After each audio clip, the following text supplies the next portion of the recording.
زکوٰۃ مانگ سکتا ہے؟ اگر کسی آدمی کے ذمے کافی قرض ہو تو کیا وہ کسی سے زکوٰۃ مانگ سکتا ہے؟ خورشید احمد۔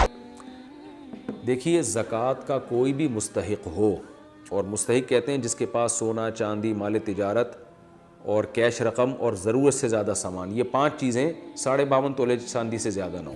اس کی تفصیل میں بہت سارے کلپ میں ریکارڈ کروا چکا ہوں۔ تو ایسے آدمی کو زکوٰۃ دیں گے تو زکوٰۃ ادا ہو جائے گی۔ یا اگر کسی کے پاس یہ چیزیں ہیں مگر قرضہ اس سے بھی زیادہ ہے تو اس کو بھی زکوٰۃ دینے سے زکوٰۃ ادا ہو جاتی ہے۔ تو یہ زکوٰۃ دینے سے تو ادا ہو جائے گی، لیکن کیا ایسے آدمی کے لیے زکوٰۃ مانگنا بھی جائز ہے؟ تو مانگنے کے اصول الگ ہیں۔ بعض دفعہ آپ کے لیے کسی کو زکوٰۃ دینا تو جائز ہوتا ہے، لیکن اس کے لیے زکوٰۃ مانگنا جائز نہیں ہوتا، کیونکہ مانگنا بھیک کے زمرے میں آتا ہے، اور بھیک مانگنا اس آدمی کے لیے جائز نہیں ہے جس کے پاس ایک دن کی ضرورت کا انتظام ہو، چاہے بالفعل ہو یا بالقوہ۔ بالفعل کا مطلب حقیقت میں آپ کے پاس اس دن کے لیے گزارے کے لیے سب چیزیں موجود ہیں جو ضرورت کی چیزیں ہوتی ہیں۔ آپ کھانا کھا سکتے ہو، اپنے بیوی بچوں کا پیٹ بھر سکتے ہو، کوئی خدا نخواستہ بڑی بیماری نہیں ہے جس کے علاج کے لیے پیسے چاہیے ہوں۔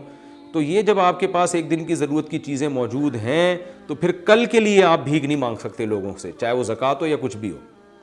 ہمارے ہاں بہت سے لوگوں نے بہت بینک بیلنس جمع کر لیا پھر بھی بھیک مانگتے پھر رہے ہیں۔ تو اگر آپ کے اوپر قرضہ ہے بہت زیادہ، اور وہ قرضہ آپ کی نالائقیوں سے نہیں آیا بلکہ واقعی کوئی ضرورت کی وجہ سے آپ نے قرضہ لیا تھا، اور وہ قرضہ ادا کرنے پر آپ واقعی قدرت نہیں رکھتے، واقعی یہ اللہ کو حاضر ناظر جان کے، کیونکہ نبی نے فرمایا جو بغیر کسی عذر کے بھیک مانگتے ہیں نا، قیامت کے دن ان کے چہرے پہ گوشت نہیں ہوگا۔ اتنا بڑا جرم ہے بھیک مانگنا، تو ان کے چہرے پہ قیامت کے دن گوشت نہیں ہوگا۔ تو اس لیے واقعی اگر ضرورت ہے اور آپ وہ ضرورت محنت کر کے پوری بھی نہیں کر سکتے، مثال کے طور پر آپ کے ہاتھ پاؤں سلامت ہیں، پیسوں کی ضرورت تو ہے لیکن آپ کدال اٹھائیں اور جو ہے نا وہ مزدوری کریں۔ آپ لوگ کیا کرتے ہیں اپنی جو ہے نا سفید پوشی کی وجہ سے وہ کہتے ہیں ہم ٹماٹر کیوں بیچیں، ہم جناب خربوزے کیوں بیچیں، اور ہم مزدوری کیوں کریں، لہذا وہ پیسے مانگ رہے ہیں لوگوں سے۔ تو بھائی یہ جو مانگنا ہے نا یہ زیادہ ذلت ہے۔ آپ صلی اللہ علیہ وسلم نے فرمایا تم میں سے کوئی شخص لکڑیوں کا گٹھرا لے کر پہاڑوں پہ چڑھے اور پہاڑوں سے جو ہے نا وہ رسیوں سے لے کر آئے اس کو، اور اتنا سخت کام کرے، یہ بہتر ہے اس بھیک سے جس کا قیامت کے دن اس کے چہرے پہ نشان ہوگا، او کما قال صلی اللہ علیہ وسلم۔ حدیث کا مفہوم پیش کر رہا ہوں میں۔ تو اتنی شدید وعید ہے بلا ضرورت شدیدہ بھیک مانگنے پر۔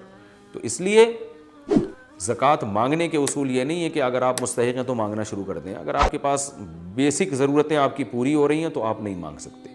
ہاں اگر واقعی آپ ضرورت مند ہیں اور قرضہ آپ پہ اتنا چڑھ گیا ہے اور یہ وہ قرضہ پورا آپ محنت کے باوجود ادا نہیں کر سکتے، اور قرضہ آپ کے نصاب سے زیادہ ہے، یعنی مثال کے طور پر آپ کے پاس جو مالیت کا سامان ہے 52.5 تولہ چاندی 40-50 ہزار کے برابر ہے، اور لیکن قرضہ آپ پہ 1 لاکھ روپے ہے، تو پھر ایسی مجبوری میں گنجائش ہے آپ کے لیے زکوٰۃ مانگنے کی، لیکن بہرحال یہ اچھا کام نہیں ہے مانگنا۔ Share and subscribe to Mera Deen o Iman Islamic channel.